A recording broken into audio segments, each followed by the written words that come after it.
justo cuando quería hacer como un directo como conciso, weón, preciso y la weá, ya, lo que les estaba contando, cabrón. Hoy día teníamos una conversación con mis compañeros de la universidad, entonces salió a relucir el tema que salió el otro día también en un directo llamado, del principio de subsidiariedad como principio político. Y me pidieron los cabros de la 1 conocían el principio, así que me pidieron una definición. Y me metí al chat GPT porque me dio paja redactar una definición exhaustiva del término. Así que le pedí al chat GPT que lo hiciera y en eso me puse a conversar con el GPT sobre subsidiariedad. Y salió una conversación entretenida. Les aviso, yo peleo harto con el GPT. Me gusta hacerle debate, discusión y pelea. Porque es una herramienta entretenida, porque es como un hueón tonto que tiene demasiada información y que está obligado a ser progre, aunque le dis todos los mejores argumentos. Y eso lo lleva a ser como un buen oponente, ¿eh? Un oponente interesante, ¿ya? Y nada, pues me puse a discutir con el chat GPT, como a veces es mi costumbre. Y salió esto. Entonces quiero leerles esto, porque dije, esto lo quiero compartir. El 90% de mis discusiones con GPT no las comparto con nadie.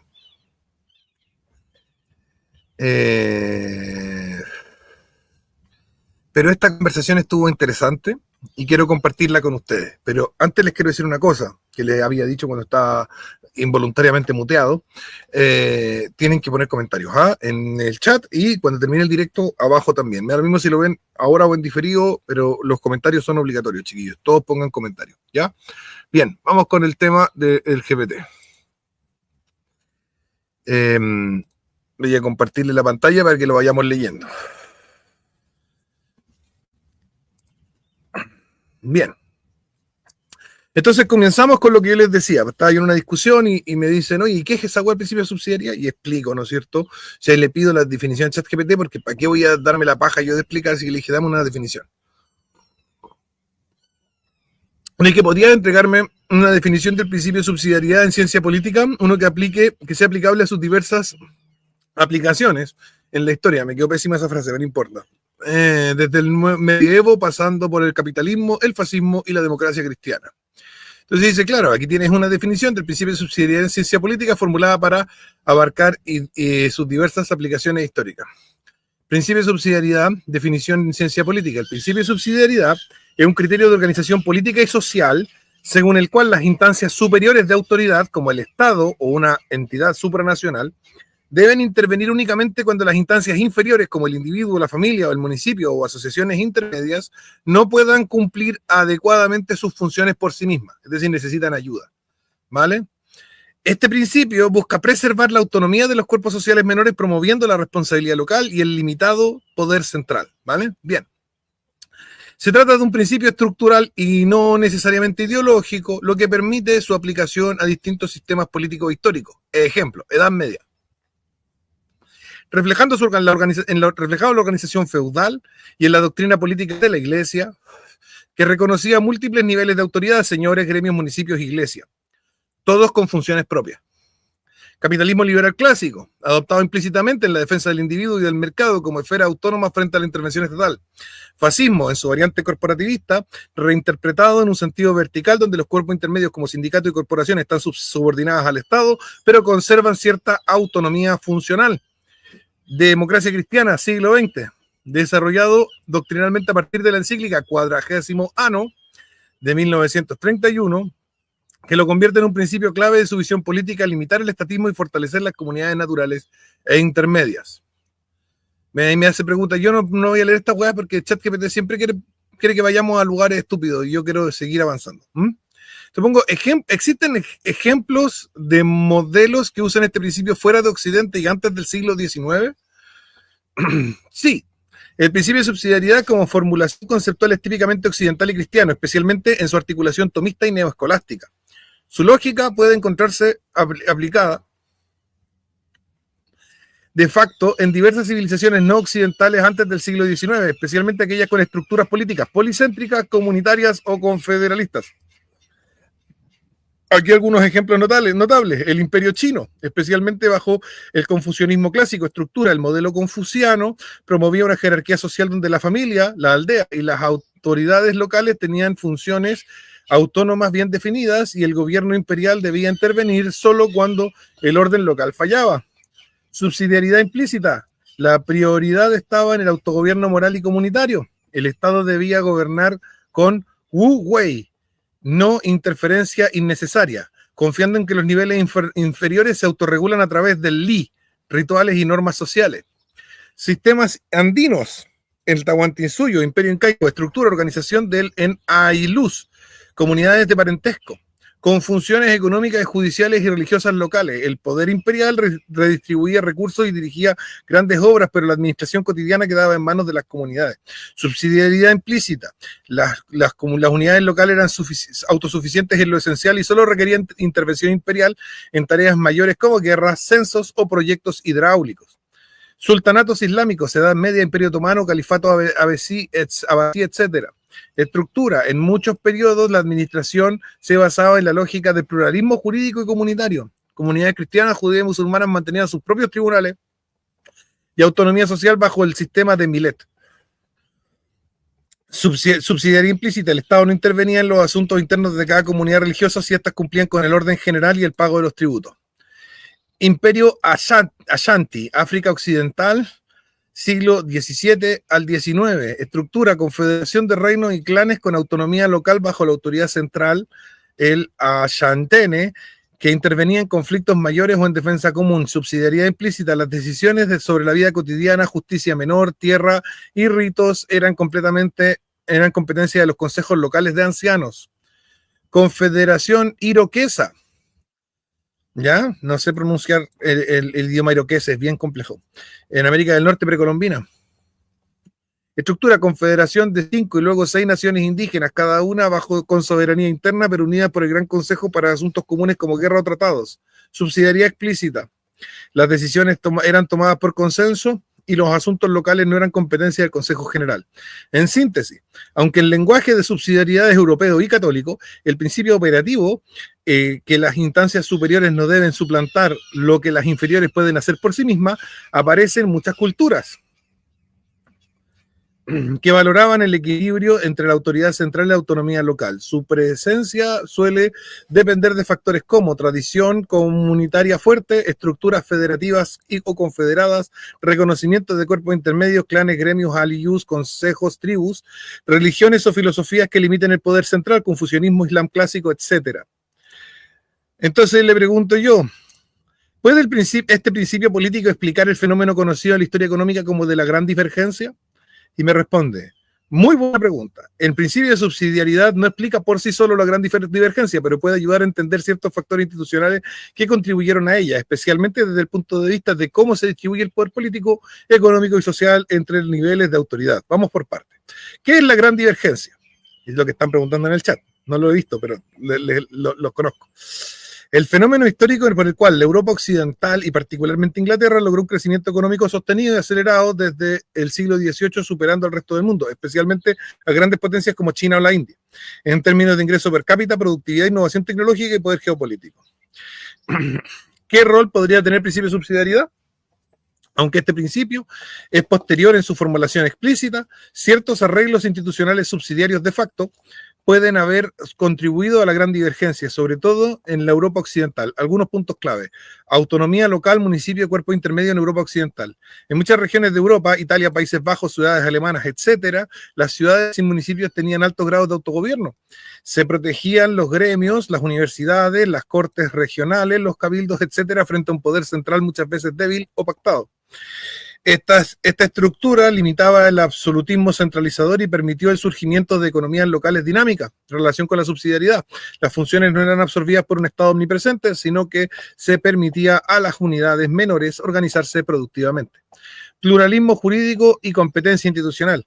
En Europa se dio una fragmentación política competitiva, especialmente en el Sacro Imperio Romano Germánico, Italia y los Países Bajos. Esta competencia entre jurisdicciones creó incentivos para atraer mano de obra, capital, comerciantes decía antes, fomentando la innovación. Subsidiariedad estructural. No había un poder que impusiera uniformidad desde arriba. Las unidades políticas menores podían ofrecer soluciones propias. Contraste con modelos centralizados como China imperial. El imperio chino, aunque existía autonomía local en la práctica, el aparato burocrático imperial era altamente centralizado y uniforme. Las decisiones clave, infraestructura, comercio exterior e innovación, estaban sujetas al control del centro que podía volverse conservador o inhibidor del cambio, como ocurrió con la política marítima de Ming. La ausencia de subsidiariedad funcional, las decisiones productivas tecnológicas quedan bajo el filtro del Estado central. Conclusión: el principio de la subsidiariedad no es causa directa de la gran divergencia, pero su presencia implícita en Europa Occidental, a través de estructuras políticas descentralizadas, cuerpos intermedios fuertes y autonomía local, creó condiciones favorables para la innovación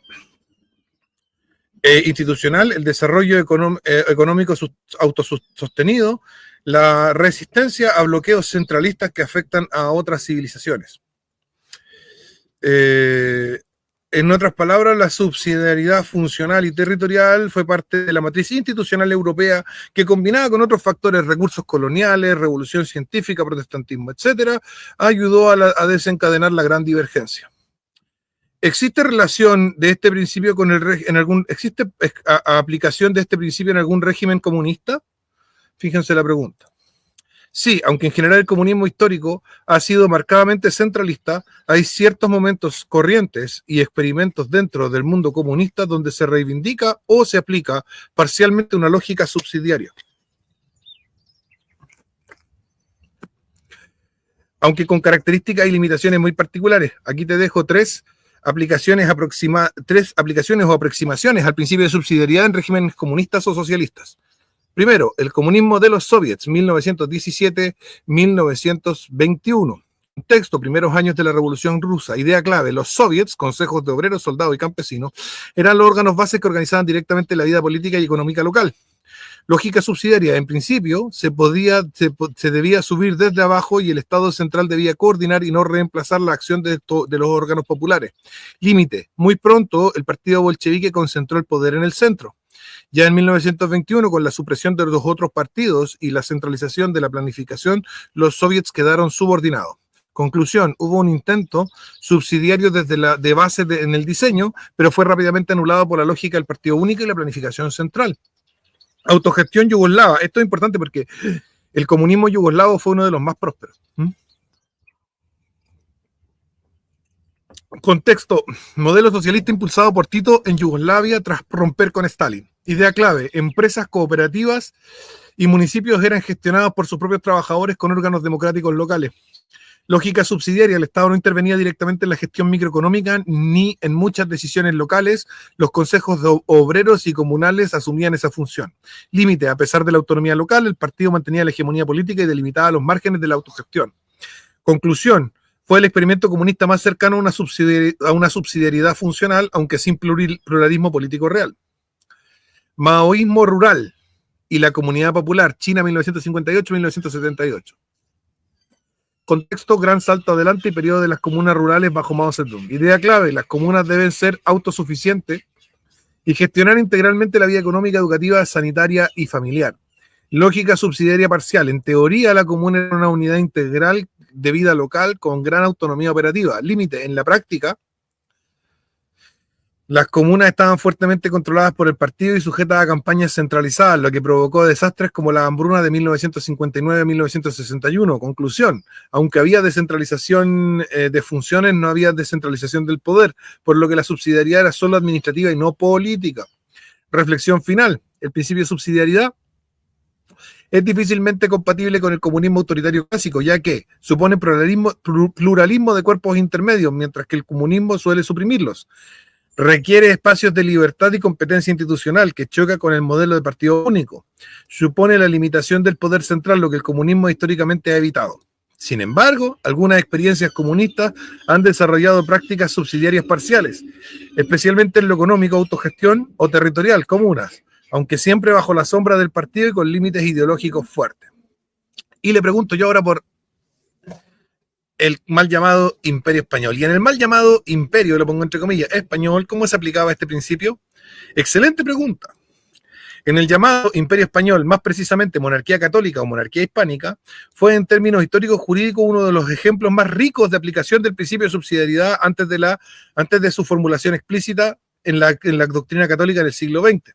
Aunque el término subsidiariedad no se usaba, la estructura monárquica hispánica sobre todo descansaba sobre una lógica subsidiaria profunda, tanto en lo político, en lo jurídico, territorial, social y religioso. Esto es súper importante para nosotros, como tradicionalistas hispano-católicos. ¿Por qué se puede hablar de subsidiariedad en la monarquía hispánica? Porque la monarquía no era un estado unitario ni centralizado, sino una confederación de reinos, provincias, ciudades y cuerpos intermedios, cada uno con sus leyes propias, fueros, privilegios, autoridades y costumbres, que conservaban su autonomía mientras no contradijeran el bien común ni la fe católica. Características subsidiarias de la monarquía hispánica.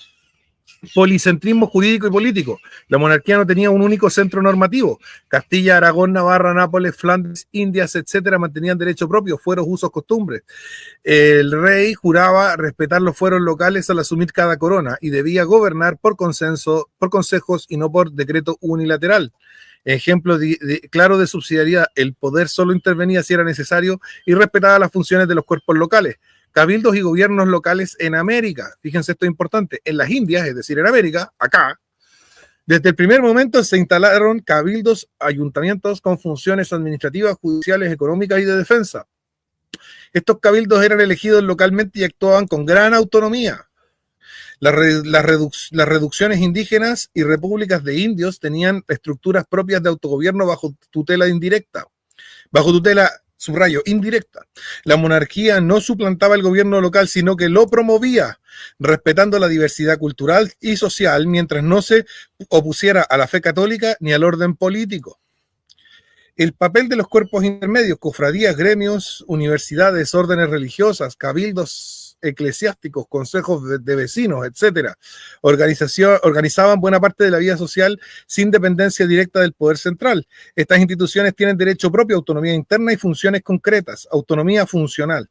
El rey no dirigía directamente estas instituciones, sino que las protegía y vigilaba según el modelo de monarquía compuesta. Teología política y derecho natural. Desde Francisco de Vitoria hasta Suárez, los teólogos y juristas españoles sostenían que la autoridad política no suplantaba a la comunidad natural. Voy a repetir esto: la autoridad política no suplanta a la comunidad natural y que el poder debe ejercerse subsidiariamente, es decir, respetando el principio de que lo que pueden hacer los cuerpos menores no lo deben hacer los cuerpos mayores. La escolástica tardía ya contenía los elementos doctrinales que siglos después serían llamados principios de subsidiariedad. Conclusión: el mal llamado Imperio Español no era un imperio estilo moderno, centralizado, imperialista, asimilador, sino una monarquía federada y policéntrica, más cercana a una confederación católica de reinos con sujeción espiritual a la iglesia y fidelidad política al rey, que no era soberano absoluto, sino cabeza de múltiples cuerpos jurídicos. La subsidiariedad estaba presente en la conservación de fueros y leyes locales, en el respeto a la autonomía de municipios y comunidades indígenas, en la existencia y promoción de los cuerpos intermedios con funciones propias, en la idea de que el poder real no sustituye, sino complementa y auxilia. Por eso, el régimen político de la monarquía hispánica puede considerarse uno de los antecedentes históricos más completos del principio de subsidiariedad, al menos en su versión católica tradicional. ¿Está claro? Uno de los antecedentes históricos más completos del principio de subsidiariedad. ¿Pueden las organizaciones políticas de este tipo ser consideradas estados en el sentido y definición actual del término? No del todo. Las organizaciones políticas como la monarquía hispánica o el Sacro Imperio Romano Germánico difícilmente podrían ser considerados estados en el sentido moderno del término, tal como lo definen las ciencias políticas desde el siglo XIX en adelante. Veamos por qué. ¿Qué es el Estado moderno? En la teoría política contemporánea, Weber, Migdal, Tilly, entre otros, el Estado moderno se define por tres características fundamentales: soberanía unificada, existe un centro de poder con autoridad suprema sobre el territorio delimitado; monopolio legítimo de la violencia, el Estado central controla de forma exclusiva el uso de la fuerza; y administración burocrática racional, hay una estructura permanente de funcionarios y leyes impersonales que ejercen la autoridad. Esta definición implica centralización, uniformidad legal, territorialidad cerrada y homogeneidad institucional. ¿Qué eran entonces entidades como la monarquía hispánica? Eran órdenes políticos compuestos, policéntricos y orgánicos, construidos sobre principios muy distintos. No había soberanía indivisible, sino jurisdicciones múltiples y compartidas, según el derecho natural, los fueros, las costumbres y pactos locales. El rey no era soberano en el sentido moderno, sino señor de múltiples cuerpos políticos y su autoridad estaba limitada por leyes fundamentales, cortes, privilegios heredados, etc. No existía un Estado separado de la sociedad. Los cuerpos sociales, la iglesia, los gremios, consejos, universidades, ejercían poder político real como parte del orden. Se trataba de monarquías compuestas o órdenes corporativos, más cercanos a un modelo orgánico y descentralizado con autoridad subsidiaria, no central. Entonces, ¿eran estados? Depende del enfoque. En el sentido jurídico contemporáneo internacional, sí, la monarquía hispánica tenía personalidad internacional, embajadas, tratados, moneda, ejército, etc., pero actuaba más como una confederación de reinos bajo un mismo monarca y no como una república unitaria o central. En el sentido histórico y conceptual del Estado moderno, no encajan en el modelo de soberanía absoluta, administración burocrática y centralización legal, que surge con el absolutismo ilustrado, la Revolución Francesa y el Estado-Nación moderno. Entonces, ¿cómo lo llamamos? Algunos conceptos que se utilizan entre historiadores y politólogos para estas organizaciones son monarquías compuestas, John H. Eliot, órdenes policéntricos o corporativos, poliarquías católicas, coronas federadas, imperios jurisdiccionales en el sentido de Skinner o Canning. Conclusión: las organizaciones políticas como la monarquía hispánica no eran estados modernos, sino formas preestatales de organización política. Voy de nuevo. Las organizaciones políticas como la monarquía hispánica no eran estados modernos, sino formas preestatales de organización política, más flexibles, descentralizadas, pactadas y orgánicas. Aplicaban principios muy asociados con el de la subsidiariedad y el pluralismo institucional, en contraste con la lógica de uniformidad, soberanía absoluta y burocracia centralizada del Estado moderno. Por eso, usar el término Estado español o Imperio español para referirse a ese orden premoderno es un anacronismo conceptual y puede conducir a errores serios en el análisis político e histórico. Pregunta importante acá: ¿existe correlación histórica entre la aplicación del principio de subsidiariedad y una mejora económica, así como un empeoramiento económico al ser suprimido dicho principio? Sí. Existe una fuerte correlación histórica entre la vigencia práctica del principio de subsidiariedad y el dinamismo económico, así como entre su supresión y el estancamiento o deterioro económico. Esta relación se observa tanto en análisis históricos de largo plazo como en estudios institucionales más recientes. A continuación te presento una explicación estructurada con ejemplos concretos. Bien. ¿Por qué podría existir correlación? Porque el principio de subsidiariedad fomenta la iniciativa local, permitiendo que las decisiones se tomen donde hay más conocimiento del contexto. Evita la parálisis burocrática al distribuir funciones entre los cuerpos más ágiles. Favorece la competencia institucional, promoviendo la innovación entre jurisdicciones y comunidades. Reduce el riesgo de error sistémico al impedir que una mala decisión centralizada afecte a todo el conjunto. Cuando se suprime este principio, el poder central absorbe funciones que no puede ejecutar efectivamente, reprimiendo el dinamismo local y generando rigidez económica. Ejemplos históricos de correlación positiva: subsidiariedad, prosperidad. Europa tardo medieval y renacentista, siglos XII al XVI. Fragmentación política, fueros municipales, autonomías urbanas, ligas comerciales, Hansa, por ejemplo, gran dinamismo económico, expansión del comercio, auge de las ciudades, los reyes reinaban sobre muchos cuerpos con autonomía funcional. Resultado: Florencia, Génova, Brujas, Lübeck, Sevilla, etcétera, florecen como centros de comercio, crédito y manufactura. Monarquía hispánica en su apogeo, siglos XVI al XVII. Alta autonomía de los cabildos en las Indias, respeto a los fueros locales en Castilla, Aragón, etc. Las ciudades y órdenes religiosas participan activamente en economía y educación. Las Indias se autogobiernan en muchos aspectos con mínimos efectivos del poder central. Resultado: la rápida urbanización americana, el crecimiento económico local y las redes comerciales virreinales prósperas. Suiza y Países Bajos desde el siglo XVII al XX. Federalismo radical, cantones o provincias autónomas. Gran estabilidad institucional y prosperidad económica sostenida. Resultado: alta calidad de vida, sistema educativo eficiente, industrias diversificadas. Ejemplos históricos de la correlación negativa, es decir, más centralización y más decadencia. Francia bajo el absolutismo, siglos XVII al XVIII. Supresión de parlamentos, uniformización legal y centralización administrativa. París concentra el poder, las provincias pierden capacidad decisoria. Resultado, estancamiento económico fuera de la capital, crisis fiscal del Estado y revolución. España borbónica, siglo XVIII. Reformas centralizadoras, nueva planta, intendencia, eliminación de fueros y cabildos poderosos, reemplazo del orden policéntrico por burocracia ilustrada. Resultado, pérdida de dinamismo económico regional, aumento de ineficiencia estatal y crisis del modelo colonial. Unión de Repúblicas Socialistas Soviéticas y regímenes comunistas en el siglo XX, planificación central estricta, anulación de cuerpos intermedios. La economía responde a mandatos del centro y no a señores locales. Resultados, productividad estancada, falta de innovación, eventual colapso estructural. Evidencia empírica reciente. El Nobel, Douglas North y otros institucionalistas como Akelblad, Rodrik y Ostrom han mostrado que la descentralización y la autonomía institucional favorecen el desarrollo económico.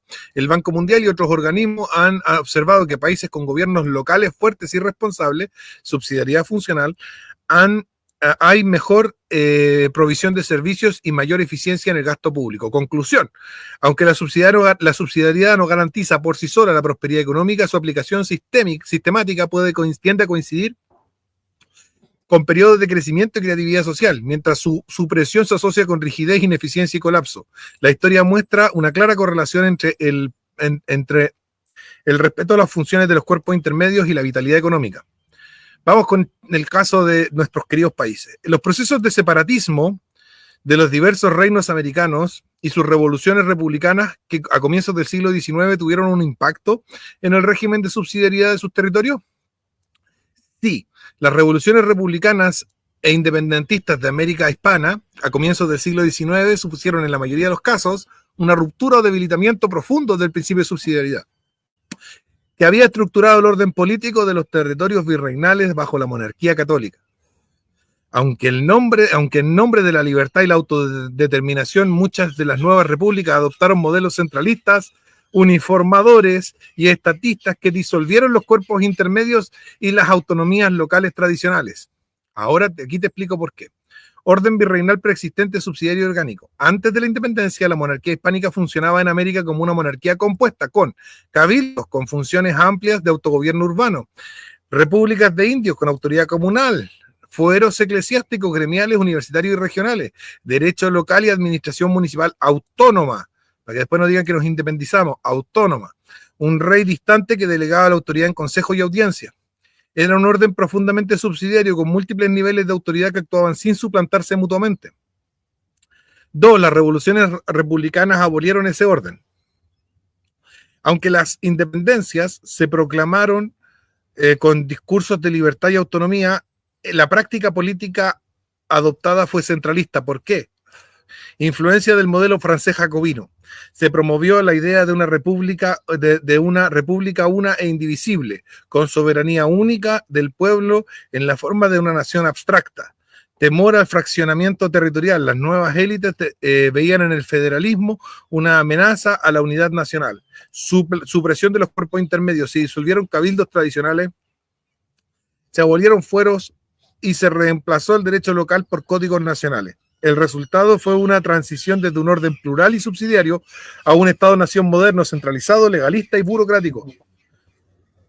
Efectos concretos de la supresión de la subsidiariedad. Desarticulación de los poderes locales. El poder político fue absorbido por gobernantes nacionales y sus capitales. Las provincias y pueblos quedaron subordinados a estructuras nacionales ajenas a sus tradiciones. Pérdida de eficacia administrativa. Donde antes había autoridades cercanas, cabildos, corregidores y curas párrocos, ahora había delegados del gobierno central sin conocimiento del territorio. Debilitamiento de la cohesión social. Se rompió el tejido institucional de la cristiandad indiana, gremios, parroquias, cofradías, cabildos y repúblicas indígenas, y se impuso un individualismo legal abstracto, incompatible con la estructura orgánica del mundo hispano. Voy de nuevo, se impuso un individualismo legal abstracto, incompatible con la estructura orgánica del mundo hispano. Inestabilidad crónica y guerra civil. La eliminación del equilibrio entre el centro y la periferia provocó reacciones, caudillismo, federalismos armados, rebeliones indígenas, etc.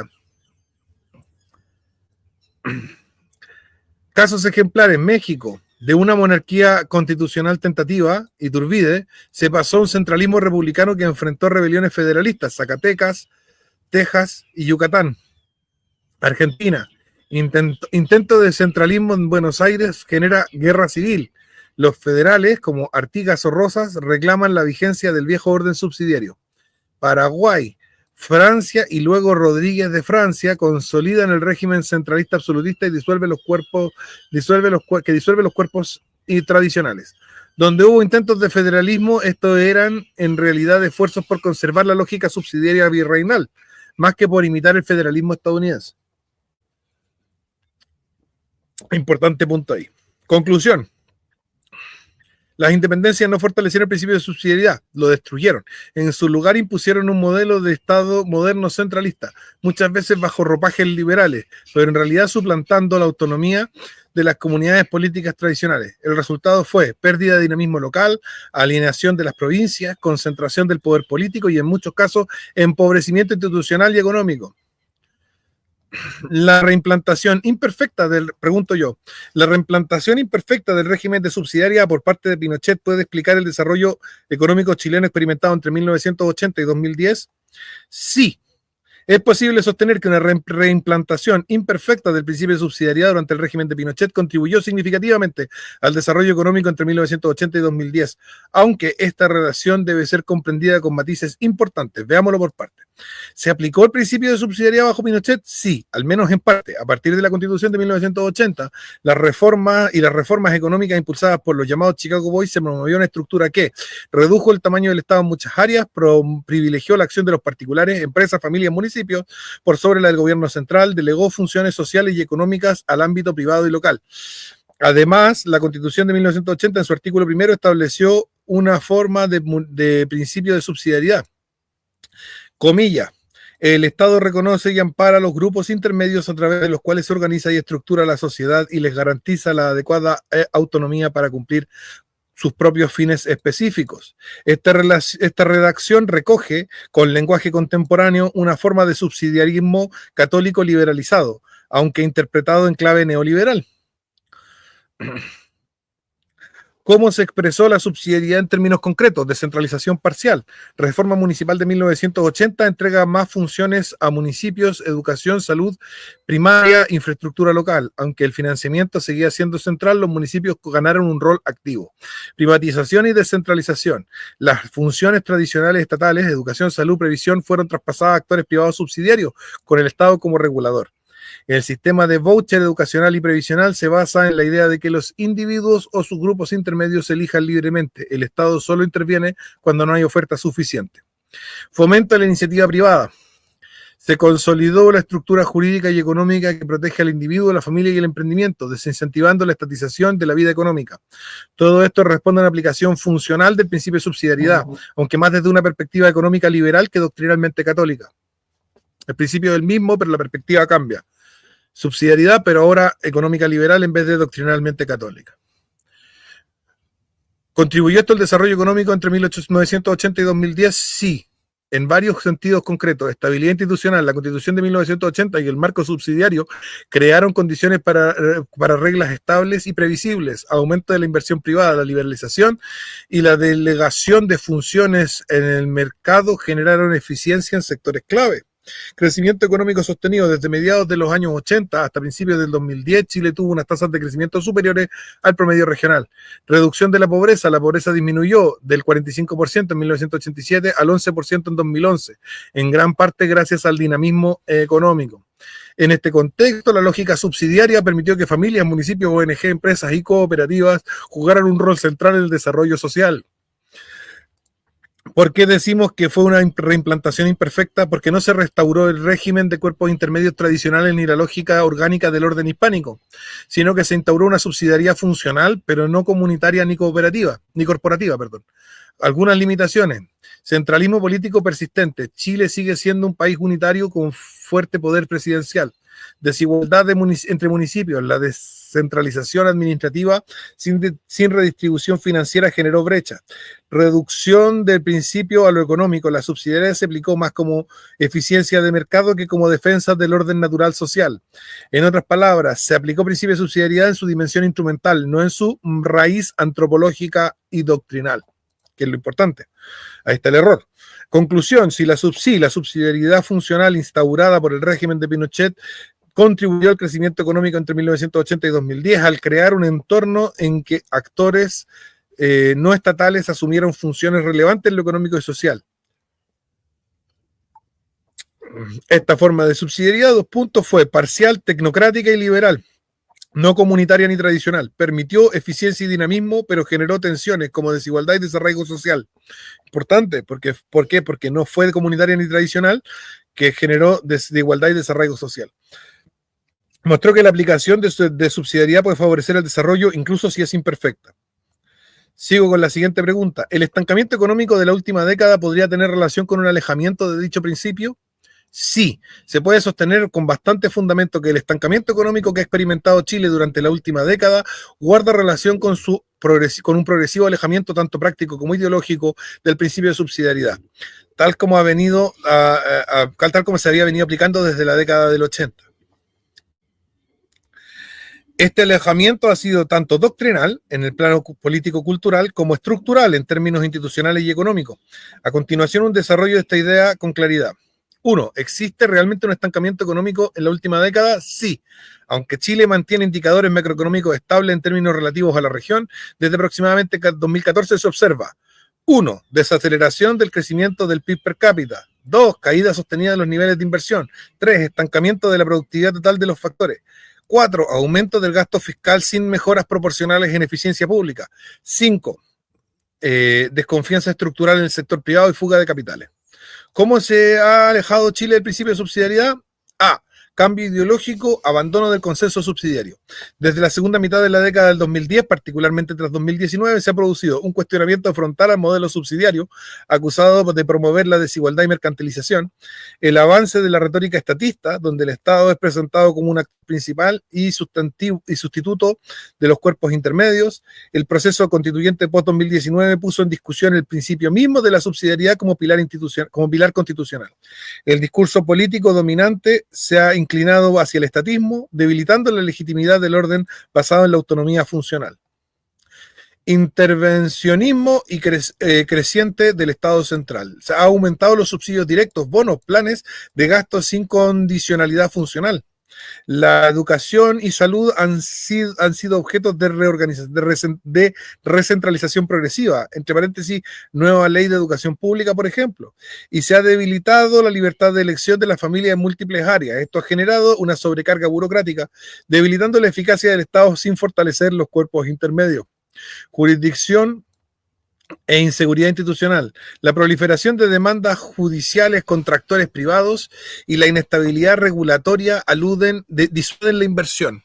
El debilitamiento de la autoridad local, municipalidades, colegios, comunidades ha sido paralelo al colapso del orden público, donde el Estado central ya no logra responder eficazmente. Colapso del orden público porque el Estado central no logra responder eficazmente, porque se debilitó la autoridad local, municipios, colegios, comunidades. La subsidiariedad no solo permite eficiencia, sino que canaliza el conflicto en estructuras orgánicas. Su ausencia deja un vacío funcional. ¿Cómo contribuye esta pérdida al estancamiento económico? Menor inversión privada. Ante el clima hostil a la autonomía empresarial y a la sociedad civil, los agentes económicos retraen sus decisiones, pérdida de dinamismo local. Al centralizar funciones se bloquea la innovación territorial y se uniforman soluciones inadecuadas. Ineficiencia del gasto público. El Estado absorbe funciones que no puede cumplir bien, generando clientelismo e improductividad. Desconfianza sistémica. Los actores ya no ven claro cuál es su lugar dentro del sistema. La atomización reemplaza la cooperación subsidiaria. Conclusión.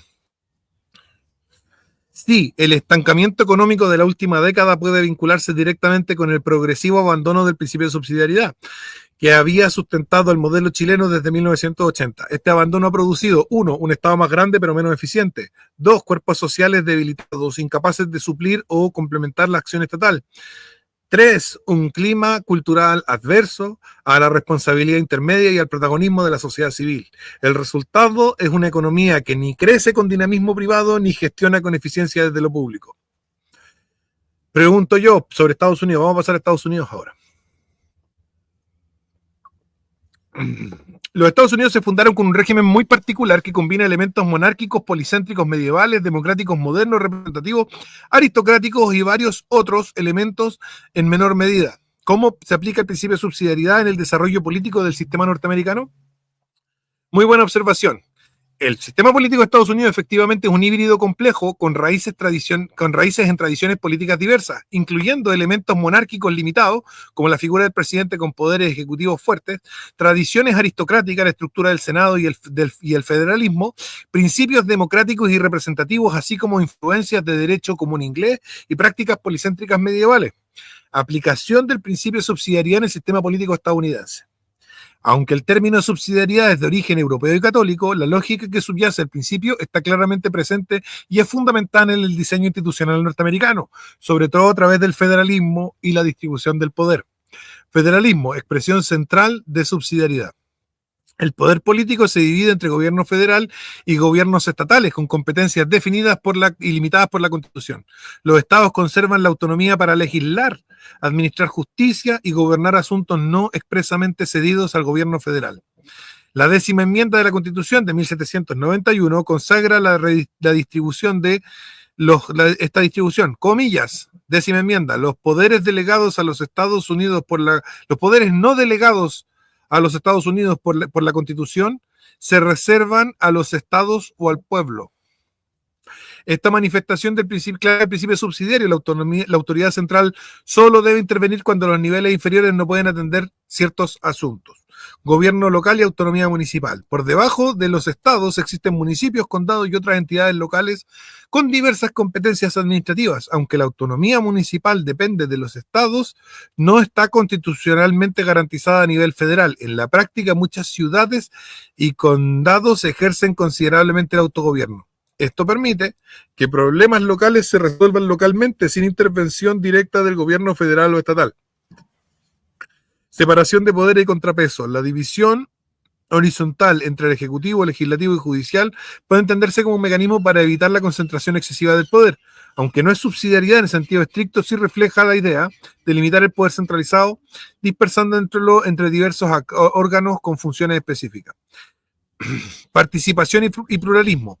La sociedad civil en Estados Unidos está organizada en numerosos cuerpos intermedios, asociaciones, sindicatos, iglesias, ONG, cámaras empresariales, etc. Estos grupos tienen espacio y reconocimiento para actuar, influir en la política, promover servicios sin necesidad del control estatal directo. Limitaciones y tensiones. A pesar de esta estructura subsidiaria, hay conflictos constantes entre la extensión del poder federal, ejemplo, regulación ambiental, educación y salud. En ocasiones, el gobierno federal interviene en asuntos tradicionalmente estatales, lo que genera debate sobre el respeto al principio subsidiario. En resumen, el principio de subsidiariedad está vivo y es estructural en el sistema político de Estados Unidos, especialmente a través del federalismo. La distribución vertical del poder garantiza que las decisiones se tomen al nivel más cercano posible a los ciudadanos, a menos que sea necesario intervenir desde arriba.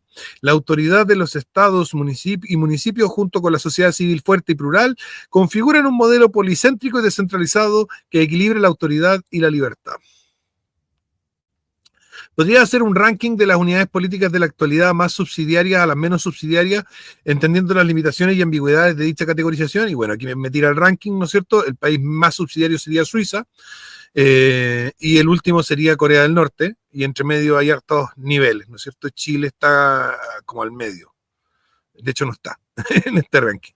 Pero si se fijan, vale, es un ranking de 15 países y el último es Corea del Norte y el primero es Suiza.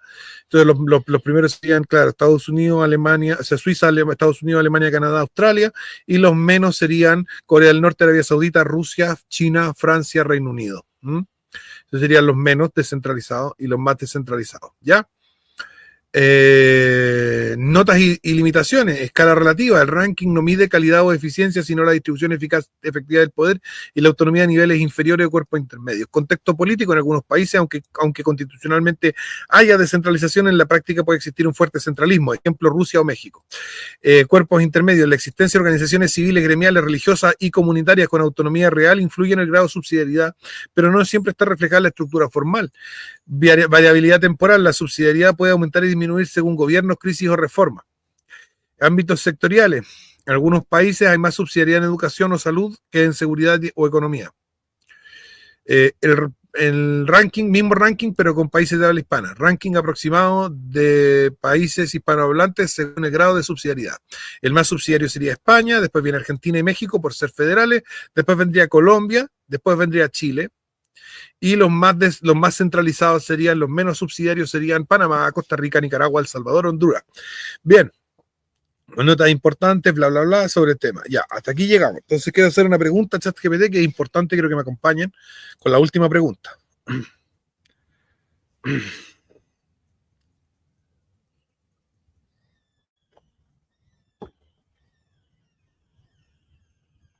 Quiero que me acompañen con la última pregunta porque esta pregunta creo yo que es clave. Me equivoqué de pestaña. Esta es, ya. Acá está. Voy a preguntarle.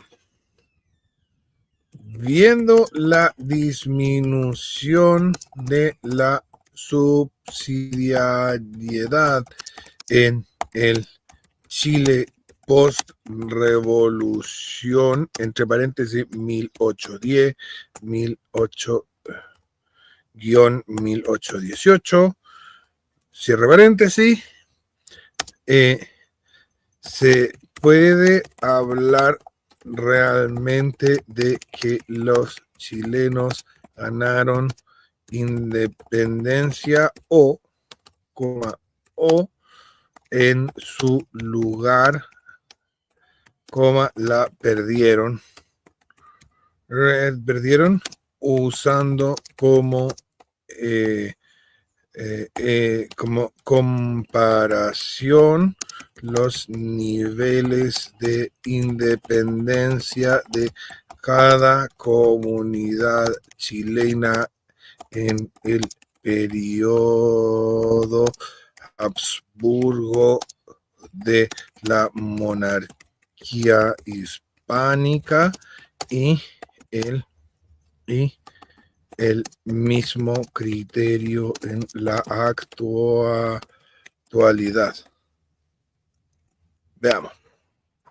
Veamos qué nos dice. Desde una perspectiva centrada en el principio de subsidiariedad y el grado real de autonomía comunitaria, puede argumentarse con fundamento que los chilenos, al independizarse políticamente de la monarquía hispánica, perdieron más independencia real como comunidades de la que ganaron como república unitaria. Voy a repetir esto.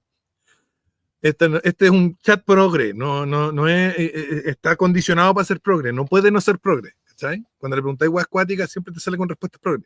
Entonces quiero que volvamos a leer esto. Desde una perspectiva centrada en el principio de subsidiariedad, el grado real de autonomía comunitaria, puede argumentarse con fundamento que los chilenos, al independizarse políticamente de la monarquía hispánica, perdieron más independencia real como comunidades que la que ganaron como república unitaria. Es decir, se podría sostener que la independencia de 1810 a 1818, entendida desde la subsidiariedad, fue más bien una pérdida de autogobierno comunitario que una ganancia efectiva de libertad concreta. A continuación explico esta tesis. Antes de la independencia, monarquía hispánica en Chile, bajo los Austrias en los siglos XVI y XVII, y parcialmente bajo los primeros Borbones. El rey no era soberano absoluto, sino cabeza de un cuerpo político orgánico policéntrico. Las ciudades tenían cabildos, ayuntamientos, con amplios poderes, justicia local, impuestos, orden público, defensa, tierras comunales, obras públicas, etc. Las comunidades indígenas, reducciones y repúblicas de indios tenían estructuras propias reconocidas legalmente. Los gremios, cofradías, parroquias y otras órdenes religiosas ejercían funciones sociales, económicas y culturales, esenciales sin intervención estatal. No había un aparato estatal centralizado, ni una nación chilena soberana. Había comunidades gobernadas desde sus propias autoridades bajo una corona común. Cada comunidad chilena tenía autonomía real, concreta y cotidiana, anclada en la costumbre, el fuero y el orden corporativo. Esto es subsidiariedad en el acto, ¿vale? O sea, Chile era un país independiente en el sentido práctico. Tomaba sus propias decisiones cada persona, cada comunidad, cada familia, cada organización, cada ciudad, cada poblado, ¿vale? Bien, después de la independencia, siglo XIX, República Unitaria Liberal. Se instauró una nación soberana e indivisible donde el pueblo era ahora sujeto de la soberanía total. Teoría rusoniana. El nuevo Estado central asumió funciones que antes eran de los cabildos, iglesias, comunidades, corporaciones, etc. El nuevo Estado central asumió funciones que antes eran de los cabildos, no eran del rey. El Estado central no le robó las competencias al rey, le robó las competencias. ¿A quién le robó el Estado que crearon en Chile a partir de la, comillas, independencia? ¿A quién le robó las funciones? ¿Al rey? No. Le robó las funciones a los cabildos, a las iglesias, a las comunidades y a las corporaciones. Se suprimieron los fueros, los privilegios locales, las estructuras tradicionales de gobierno comunitario, fueron suprimidas. El derecho castellano fue reemplazado por códigos franceses, civil, penal, comercio, uniformes y centralistas. Se construyó una burocracia moderna centralizada con intendentes, gobernadores y funcionarios designados desde Santiago. Aunque la independencia proclamaba la, comillas, libertad, el resultado fue una pérdida del gobierno propio de las comunidades. Voy de nuevo, el resultado fue una pérdida del gobierno propio de las comunidades. El sujeto pasó de ser la comunidad concreta, vecindario, parroquia, cabildo, a una ciudadanía abstracta gobernada desde la capital. Comparación con el presente Chile actual. Chile es un estado unitario con creciente centralismo desde el siglo XIX, moderado levemente por reformas recientes, gobernadores regionales, descentralización fiscal aún débil. Los municipios tienen competencias limitadas, y dependen casi totalmente del presupuesto nacional. Las comunidades locales tienen poca capacidad de decidir sobre educación, salud, seguridad o desarrollo económico. La mayoría de las estructuras intermedias, gremios, parroquias, sindicatos, cooperativas, han sido debilitadas o absorbidas por el Estado o el mercado. La independencia moderna del individuo es más formal que sustancial. La comunidad concreta ha perdido poder y agencia real respecto de épocas anteriores. Voy de nuevo. La independencia moderna del individuo es más formal que sustancial. La comunidad concreta ha perdido poder y agencia real respecto de épocas anteriores. Conclusión. ¿Ganaron la independencia los chilenos con la revolución la revolución del año 1810 a 1818? Desde un punto de vista nacionalista moderno, sí, porque dejaron de depender jurídicamente del rey de España. Desde un punto de vista comunitario y subsidiario, no, porque las comunidades locales perdieron autonomía real y sus funciones fueron absorbidas por el aparato estatal nuevo, centralizado y muchas veces ajeno a la realidad local. En términos de libertad concreta y autogobierno comunitario, los chilenos eran más libres y autónomos bajo el orden subsidiario de la monarquía hispánica que bajo el Estado republicano centralizado nacido tras la independencia. Este análisis no pretende glorificar el dominio colonial, porque este buen es progre, ChatGPT es progre, sino señalar que el cambio institucional implicó una profunda mutación en la forma de entender la libertad política, desplazándola de la comunidad autónoma hacia el Estado soberano y por tanto sustrayendo la independencia real por una independencia abstracta y centralizada. ¿Qué tienen que decir ustedes de esta conversación? Porque esta conversación estuvo muy buena, ¿vale?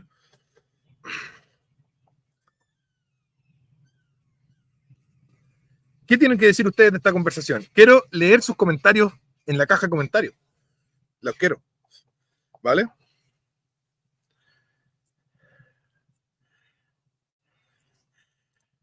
Seba, cuando en Los Simpsons se reunían los habitantes de la ciudad a tomar decisiones en la alcaldía, ¿es un ejemplo de cabildo? Sí, es una institución medieval que los estadounidenses no eliminaron.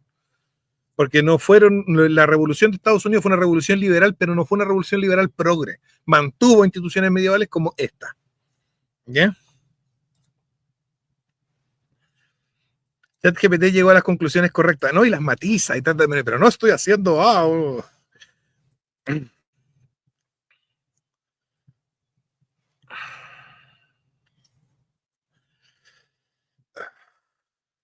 Perico pone acá un muy buen ejemplo. Bajo los fueros, el rey tenía, por ejemplo, limitado el reclutamiento del ciudadano, el reclutamiento de las personas, mientras que ahora como ciudadano el reclutamiento es masivo. Claro, nosotros todos somos sujetos de reclutamiento. Si hay una guerra mañana, tenemos que ir a la guerra todos los hombres de entre, creo que 16 y 60 años, y yo estoy ahí. Así que me obligan a ir a la guerra. Como español, me emociona que nuestros hermanos hispanos no desprecien el pasado por la leyenda negra. Gracias. El presidente de Estados Unidos es un monarca, solo que elegido por voto y que puede gobernar de 4 años, de 4 a 8 años. Claro, porque Sam Adams, o no era Sam Adams, era, bueno, uno de los dos hermanos Adams quería que hubiera una monarquía. Y la discusión ahí fue fuerte con Jefferson, que era mucho más liberaloide. Jefferson después se fue a Francia a hacer la revolución. Adams es el creador de que al presidente de Estados Unidos se le diga a su excelencia, porque él quería que le dijeran su señoría, que le dijeran un nombre importante, ¿no es cierto? Como le decían al rey, quería generar este sentido de autoridad, además de otras funciones en la discusión constituyente de los Estados Unidos. Y en esa discusión no querían que se llamara su señoría ni nombres feudales, entonces Adams llega, bueno, vamos a hacer un coso intermedio, porque querían decir ciudadano presidente, así como los comunistas. Digamos, el piño de Thomas Jefferson quería que fuera el ciudadano presidente, o el camarada presidente, así como los comunistas. Una cosa así muy igualitaria.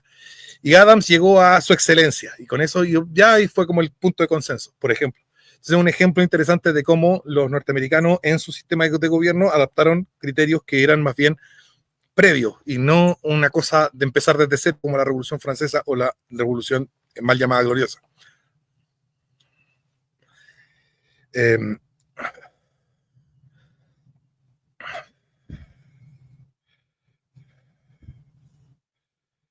Con el rey el poder era legítimo, por lo tanto limitado. La democracia es como un espejo del pueblo. El poder es total, se ve en el porcentaje de impuestos que pueden cobrar. Con el rey se hablaba, bueno, ahí se le acabaron los caracteres, parece. John Adams, sí, John Adams. Es que está Sam Adams y John Adams. Sam Adams era Sam Adams era el revoltoso, el delincuente, y John Adams era el abogado cabezón. Ahora sí me acuerdo. Bien.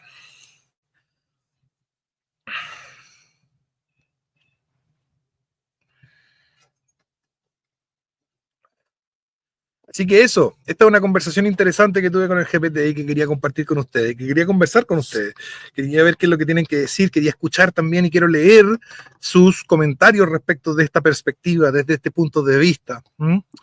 Quiero escuchar sus comentarios de este punto de vista, de esta discusión, de este elemento teórico, politológico que hemos traído hoy día a la palestra.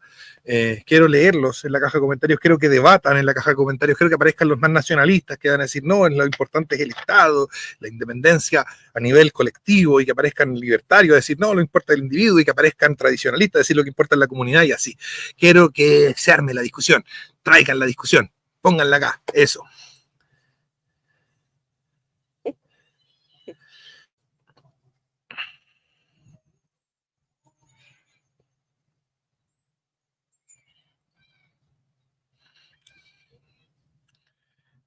Según ChatGPT, tu discurso es de carácter extremista.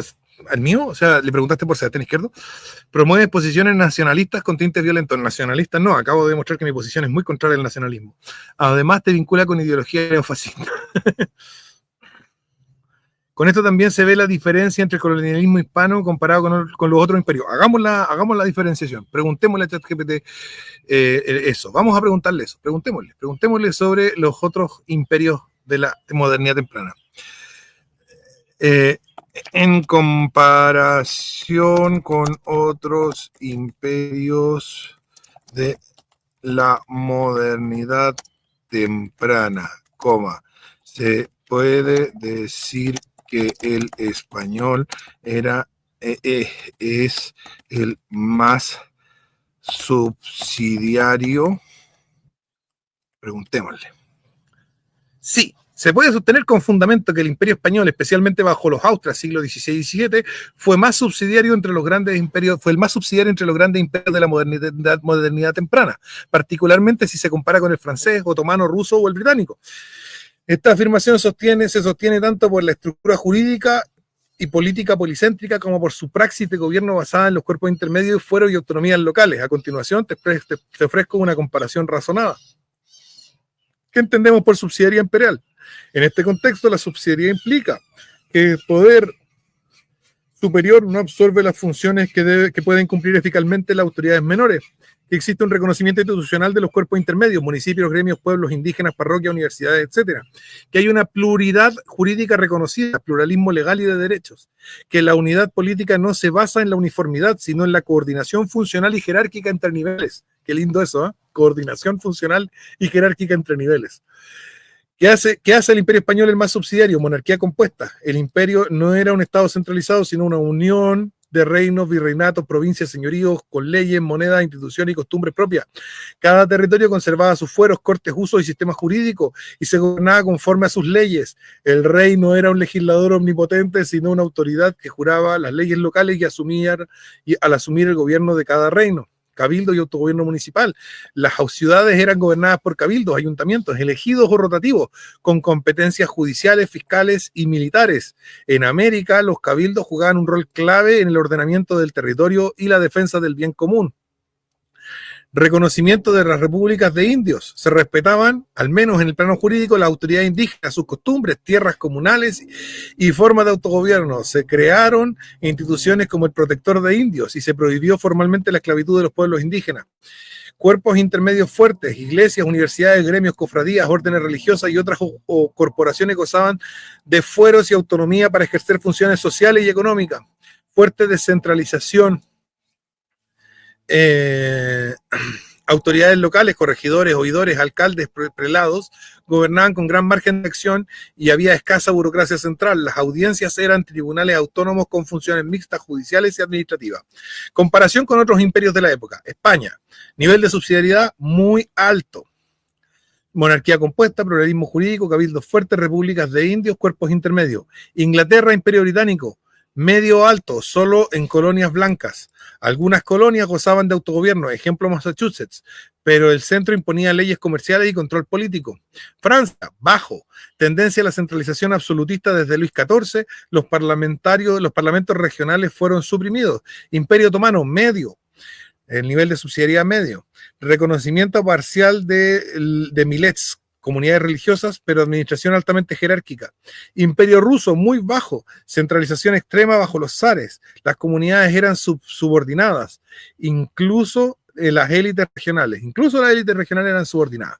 Imperio austrohúngaro, medio alto, policentrismo étnico y jurídico, pero bajo la autoridad imperial más racionalista que tradicional. Conclusión. Sí, el Imperio Español fue el más subsidiario entre los imperios modernos, entre los imperios de la modernidad temprana, tanto por diseño como por práctica, especialmente bajo los Austrias. Reconocía la pluralidad jurídica y cultural, mantenía estructuras locales de gobierno autónomo, evitaba la homogeneización forzosa, delegaba funciones políticas y judiciales y administrativas. Esto no significa que no existieran abusos, ¿viste? Ahí viene lo progre, que no existieran abusos o contradicciones, pero el modelo político era orgánicamente descentralizado, lo que permitió una sorprendente cohesión sin uniformidad a lo largo de territorios vastísimos durante siglos.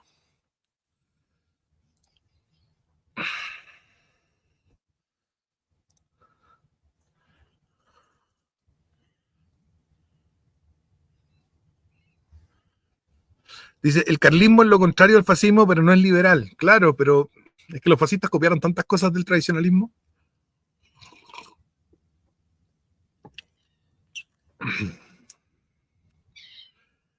Voy a hacer una última pregunta que quiero que dejarla para que ustedes también aquí la respondan.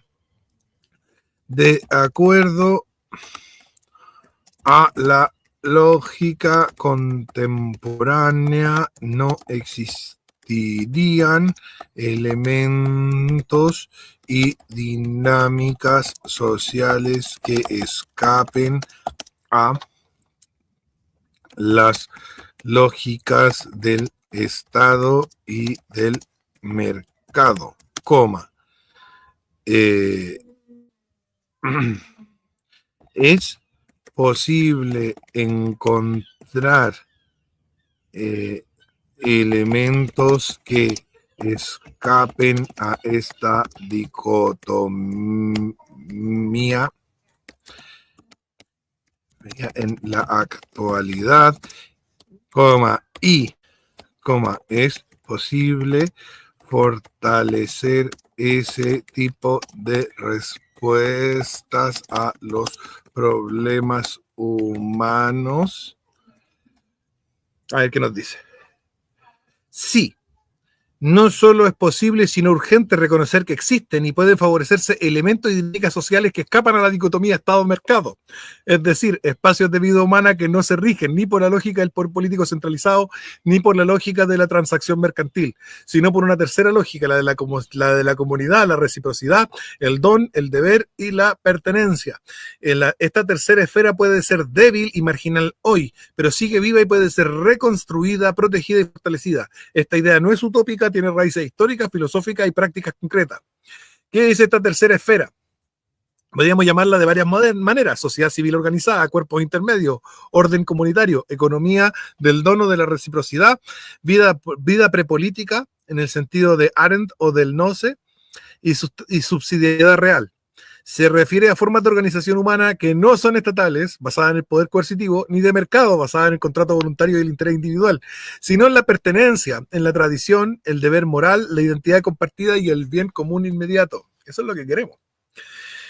Ejemplos actuales de dinámicas que escapan al mercado y al Estado. Familia tradicional opera según principios de deber, amor, herencia, sacrificio, autoridad moral, sin ser una empresa ni oficina estatal.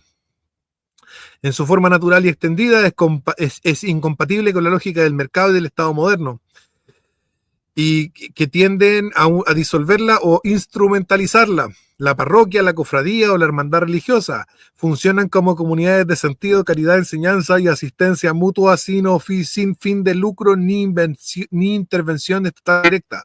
Su lógica es la del bien común trascendente. Comunidad campesina, indígena, vecinal o vecinal tradicional se basa en el uso comunal de recursos, la autoridad local, la costumbre y la ayuda mutua. Rechaza tanto el colectivismo estatal como la propiedad individual absoluta propia del liberalismo. Educación no estatal, no mercantil. Escuelas rurales comunitarias, educación en casa, sistemas cooperativos de enseñanza religiosa o tradicional. No buscan el lucro ni obedecen planes estatales uniformes. Gremios, sindicatos autónomos, mutuas y cooperativas tradicionales, organizaciones de protección y desarrollo profesional o económico basadas en la solidaridad, no en el lucro ni en la planificación estatal. ¿Por qué esta tercera esfera está en crisis? Porque tanto el Estado moderno como el mercado capitalista avanzado tienden a absorber o destruir todo lo que no se ajusta a su lógica. El Estado no tolera zonas de autonomía, requiere uniformidad, control y derechos abstractos. El mercado no tolera vínculos no contractuales, quiere competencia, oferta, demanda, cálculo individual. Ambos coinciden en que el ser humano como en ver al ser humano como individuo aislado y no como miembro de comunidades orgánicas. ¿Se puede fortalecer esta tercera esfera? Sí, pero requiere de una decisión cultural, espiritual y política. Algunas formas: restaurar la autoridad de las comunidades naturales, fortalecer la familia como institución moral y económica básica, devolver protagonismo a las parroquias, comunidades vecinales y rurales, proteger jurídicamente los cuerpos intermedios, reconocer su autonomía, escuelas confesionales, gremios, cooperativas, comunidades religiosas, impedir que el Estado los instrumentalice y que el mercado los vacíe de contenido. Fomentar una cultura del deber, la pertenencia y la memoria frente al individualismo consumista y el asistencialismo estatal. Educar en el amor a lo propio, la tradición, la lengua, el oficio, la patria chica. Reconstruir una economía racional, cooperativas reales, trueque, economía familiar, mutuas, microfinanzas solidarias. Valorización del trabajo como servicio, no solo como rendimiento. Conclusión: la dicotomía Estado y mercado es un producto histórico reciente y artificial, incompatible con la forma natural de la vida humana, que siempre ha sido comunitaria, local, religiosa, familiar y solidaria. Sí, existen dinámicas sociales que escapan a esa dicotomía y sí, se pueden recuperar y fortalecer, pero no por casualidad. Exigen un proyecto cultural consciente. Eso es lo que tratamos de hacer desde este canal y desde mi editorial Don Pelayo, que devuelva la centralidad a las formas subsidiarias y orgánicas de la organización social. Si quieres, puedo ayudarte. No, ya, chao. No me interesa tu ayuda, ChatGPT. Quería solamente tu respuesta.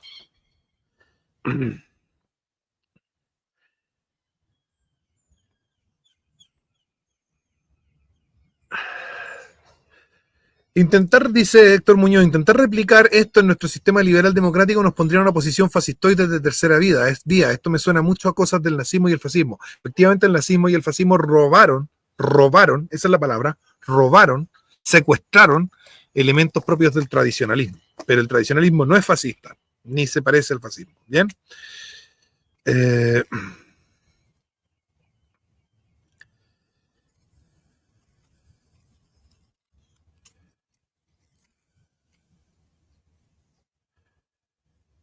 Preguntémosle por esto. Estados Unidos, la descomposición de Estados Unidos por esta esfera, digamos, por este problema. Ya preguntémosle a don ChatGPT.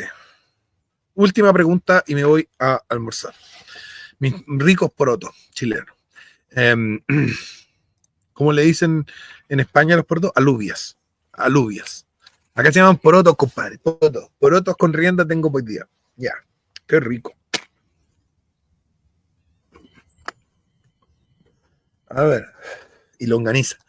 Entonces, ¿qué era? Claro. Ya.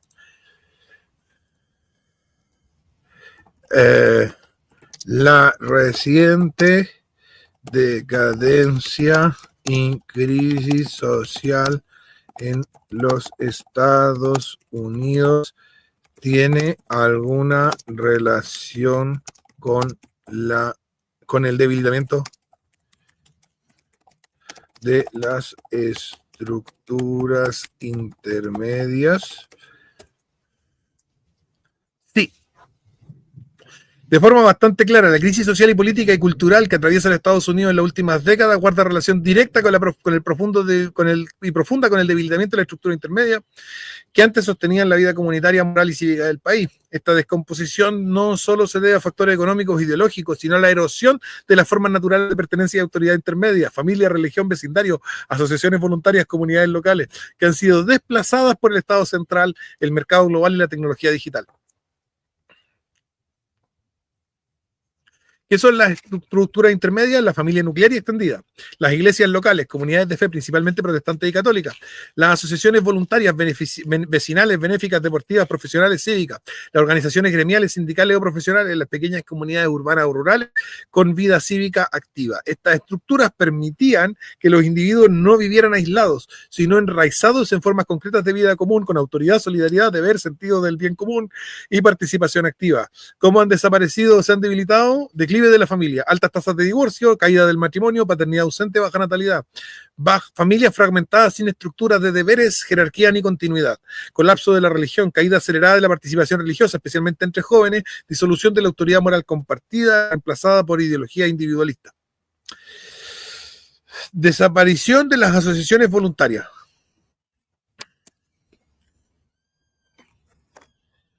Robert Putnam en Bowling Alone 2000 mostró cómo el capital social estadounidense colapsó desde los años 60. Club de lectura, ligas deportivas locales, asociaciones de padres, etc.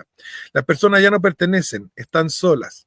Centralización política y tecnocrática. El gobierno federal y las agencias y sus agencias han absorbido funciones antes comunitarias, educación, bienestar y seguridad, lo que impone una lógica de derechos abstractos reemplazando los deberes sociales.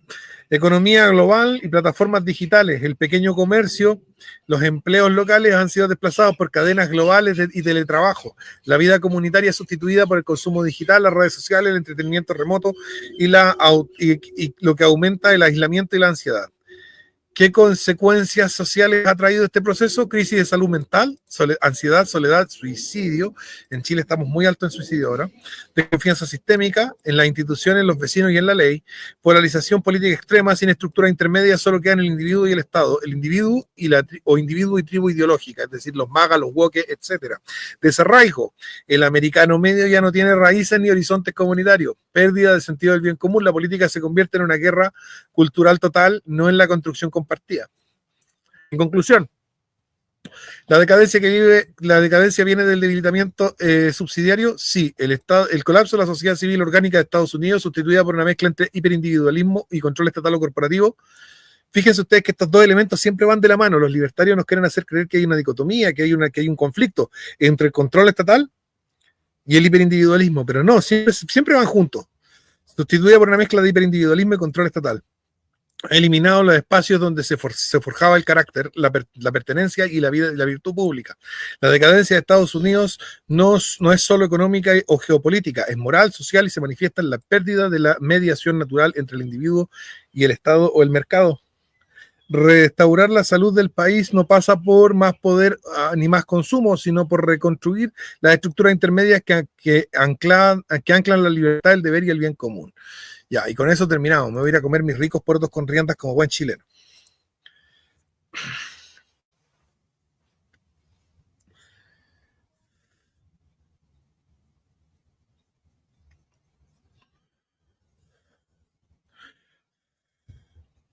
Desvivirse, como dicen los buenos, para que el algoritmo no les pegue. Eso, chiquillos. Nos vemos entonces. Quiero mucho debate en los comentarios. Creo que este tema sea un tema de debate intenso. Mándeselo a sus amigos y que tienen ideas nacionalistas, a los que son de izquierda, a los que son de derecha, a los libertarios, a los todos. Mándeselo y haga ahí y peleen aquí en los comentarios. Hagan una gran discusión, debate.